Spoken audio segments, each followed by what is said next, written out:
Après la découverte en 1957 de la présence d'uranium dans le lot des voies, la CEA, qui deviendra Cogema puis Areva, s'installe en 1966 et commence ses premiers travaux d'exploitation minière en 1978. Les mines souterraines, les carrières à ciel ouvert et l'usine de retraitement des minerais seront en activité jusqu'en 1997. 19 ans d'exploitation minière qui marqueront l'histoire du territoire.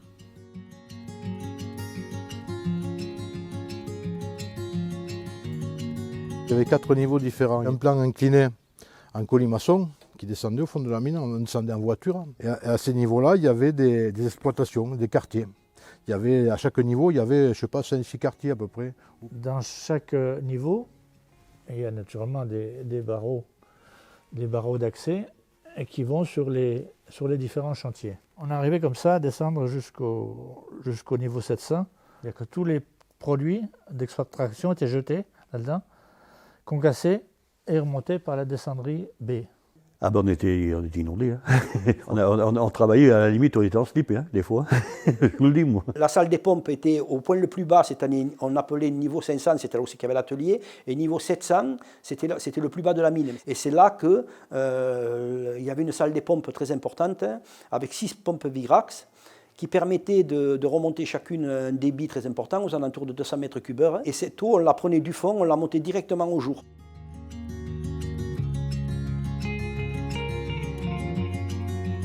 Aérodamine, oui, c'était où il y avait les vestiaires, il y avait les bureaux, il y avait l'infirmerie, il y avait la fermière, il y avait tout. Il y avait les grands vestiaires de mineurs avec 500 places, et puis il y avait les bureaux. Il y avait les bureaux, quand j'entends les bureaux, c'était les bureaux des géologues, etc. Et un immense hall où les mineurs, lorsqu'ils étaient habillés avec leurs lampes et tout, attendaient pour descendre au fond. Le premier niveau, c'est le TB100, il y avait des galeries qui partaient à 100 mètres de profondeur.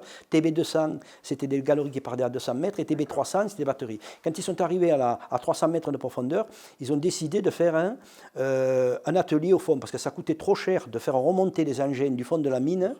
Ils descendaient là, ils passaient tous leurs postes là, et ils faisaient l'entretien, les premières réparations les plus faciles à cet atelier au 300. Il y avait 2 ateliers, un atelier pour la mécanique des engins de mine et un atelier pour les petits véhicules, les camionnettes, les fourgons, où descendaient les mineurs dans la mine, tous les prospecteurs avaient des Toyota, avaient des 4x4. On avait à peu près entre 150 véhicules légers à s'occuper.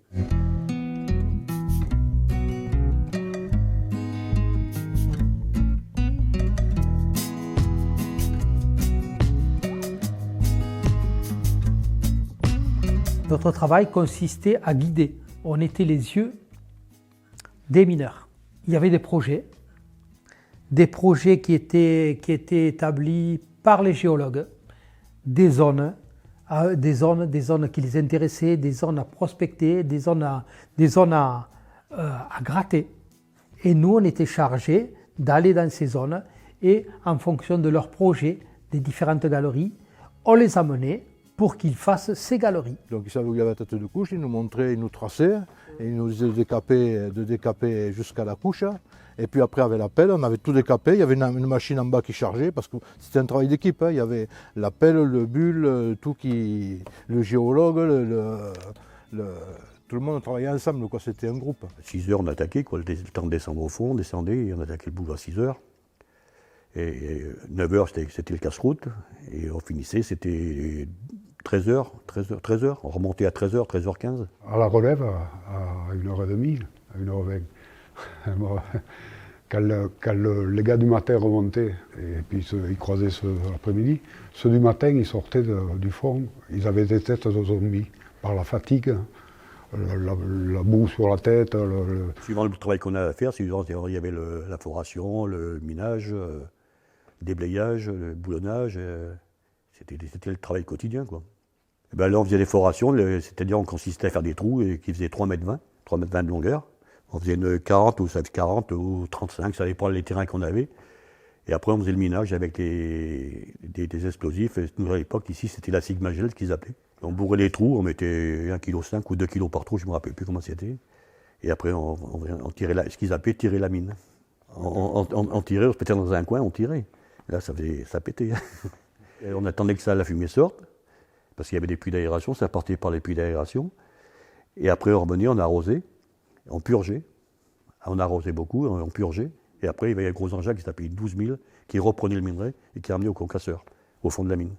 Cette ambiance de gros engins de fond qui passent, imaginez ces chargeuses qui sont immenses quand on les voit au jour, mais dans une galerie, elles paraissent encore plus grosses. Elles prennent pratiquement toute la place d'une galerie. Donc quand on s'écrase par côté pour la laisser passer, un truc comme ça, c'est affreux.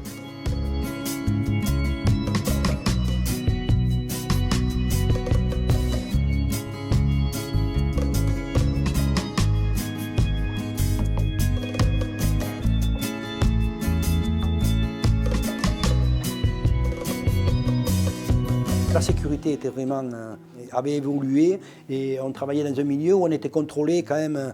On avait un médecin qui était en permanence sur le site.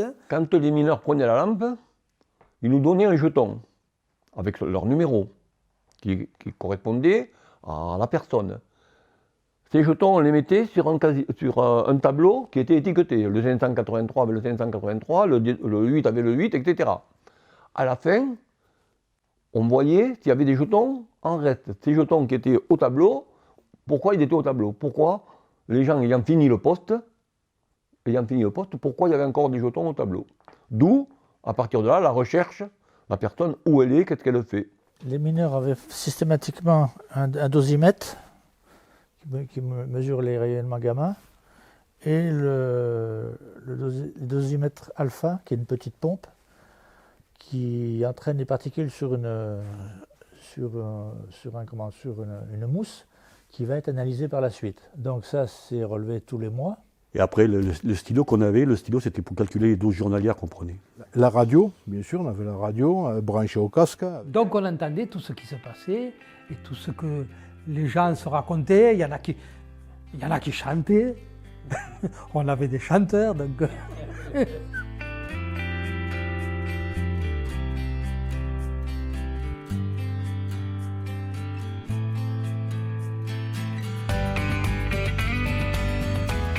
Quand j'ai été embauché, je ne voulais pas aller au fond parce que le fond, ça ne me disait rien. Et après, ça ne m'a plu. Hein. Même au jour d'aujourd'hui, j'y retournerai travailler, ça ne me dérangerait pas. Il y avait déjà des liens forts qui se tissaient entre les gens. Et puis le métier l'exigeait. Il y avait une solidarité nécessaire au fond. Et cette ambiance-là se répercutait sur toute la mine. Déjà, la vie au fond d'une mine est une vie différente de la vie extérieure. Au fond d'un trou, on est dans une ambiance différente. Les coups de se serre, vous êtes dans le noir, tout ça. C'est une vie particulière. Et la Sainte-Barbe était quelque chose quand même qui a tout le temps été vénéré. La Sainte-Barbe, on commençait le jour de la Sainte-Barbe. Le matin, quand le poste du matin commençait à descendre, ce jour-là, pour ainsi dire, on ne travaillait pas. Chacun apportait un petit peu, ou on prenait des repas à la cantine, parce qu'on avait une cantine au jour, et on faisait un repas amélioré. Et on remontait du fond à la fin de son poste, joyeux d'avoir passé un bon moment ensemble. Quand on faisait les repas de Sainte-Barbe au fond de la mine, c'était les beaux souvenirs. C'était la fête. Bon, on faisait le repas au fond de la mine et le lendemain on faisait officiel.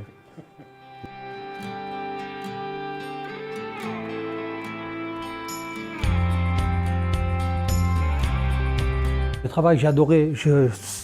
Comme je vous dis, ça m'a marqué, ça a marqué ma carrière. Donc j'ai adoré le travail que j'ai fait. Nous, on se disait, grâce à nous, on va alimenter les centrales nucléaires et grâce aux centrales nucléaires, on va produire de l'électricité. L'ambiance, c'était... Je ne peux pas expliquer comme ça, c'était...